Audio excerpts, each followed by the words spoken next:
let's just cut the crap and dive right into this explainer. Today, we are absolutely destroying the biggest, most arrogant lie your completely flawed brain has ever sold you. The ridiculous idea that anyone actually cares about you. Let's look at why nobody cared about your most embarrassing moment.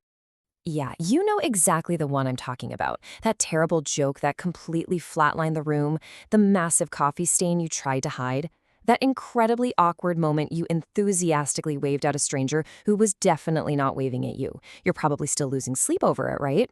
Staring at the ceiling at 3 a.m. like some kind of tragic hero. Well, buckle up, because I have some incredibly harsh, but ultimately completely liberating news for your chronic overthinking and late-night panic attacks. Literally nobody else is thinking about that moment, except you. You are literally torturing yourself over a ghost. Zero. Zilch. Absolutely nothing. That is the exact amount of time strangers spend obsessing over your little social slip-ups. Just let that completely shatter your ego for a second. You aren't the main character. Welcome to the background cast. It is time to cure your main character syndrome with some cold, hard cognitive psychology. Let's move on. Enter the spotlight effect. This is a very real cognitive glitch that tricks you into believing you're standing dead center stage, when in reality, you're just a blurry extra in everyone else's movie. Your brain is straight up gaslighting you. Section 2. The Barry Manilow T-shirt test. Science proves you really aren't that special. To prove mathematically that strangers do not give a damn about you, we're looking at a legendary year 2000 Cornell University study. So researchers forced these innocent undergrads to put on an intentionally cringy Barry Manilow T-shirt, which, by the way, was absolute peak social suicide back in the 90s, and then made them walk right into a room full of strangers. Just absolute psychological torture, right? Now, these thoroughly humiliated students predicted that at least 50% of the room would immediately notice their embarrassing shirt. They thought they were literally glowing with cringe. But let's look at what actually happened. Just look at this massive gap here. You've got that giant 50% prediction towering on the left, and then the measly 25% reality right next to it. Your paranoia is mathematically false. Half the people you swore were judging your soul didn't even process your physical existence. And get this, it's not even just about being embarrassed. They ran the exact same test with cool shirts. Jerry Seinfeld, Bob Marley, MLK. And guess what? Exact same result. Whether it's positive or negative, nobody is actually paying attention to your wardrobe. Section 3. Your brain's egocentric glitch, the faulty default setting. So, why exactly are our brains wired with such a spectacularly narcissistic design flaw? It all boils down to egocentric bias. Because you are the center of your own universe, you naturally project that intense self-obsession onto the completely indifferent strangers around you. You're over there sweating the spinach in your teeth while the barista is literally just praying for their shift to end. Here is the exact mechanism. It's called anchoring and adjustment. Step 1, you anchor heavily on your own internal panic.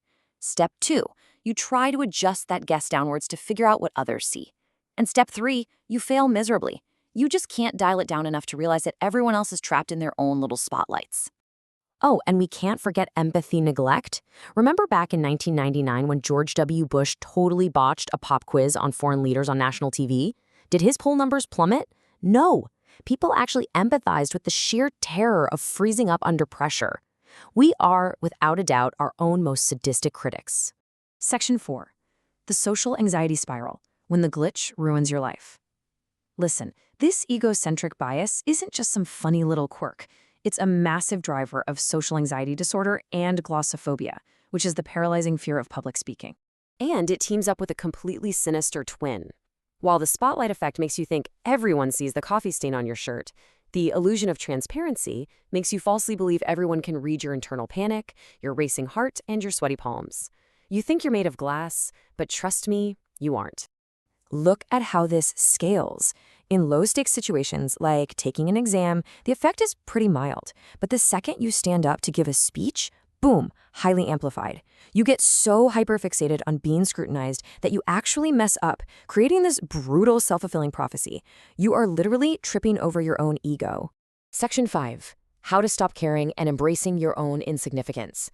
The good news here is that you can actually outsmart your own brain and dim this imaginary spotlight for good. Check out the impact of habituation here. When researchers forced participants to wear the cringe shirt for just 15 minutes before they even entered the room, the spotlight effect absolutely plummeted. They just got used to it. Time literally dilutes the cringe. So how do we actively break the glitch? 3 ways. Cognitive restructuring, demand actual, hard evidence that anyone is laughing at you.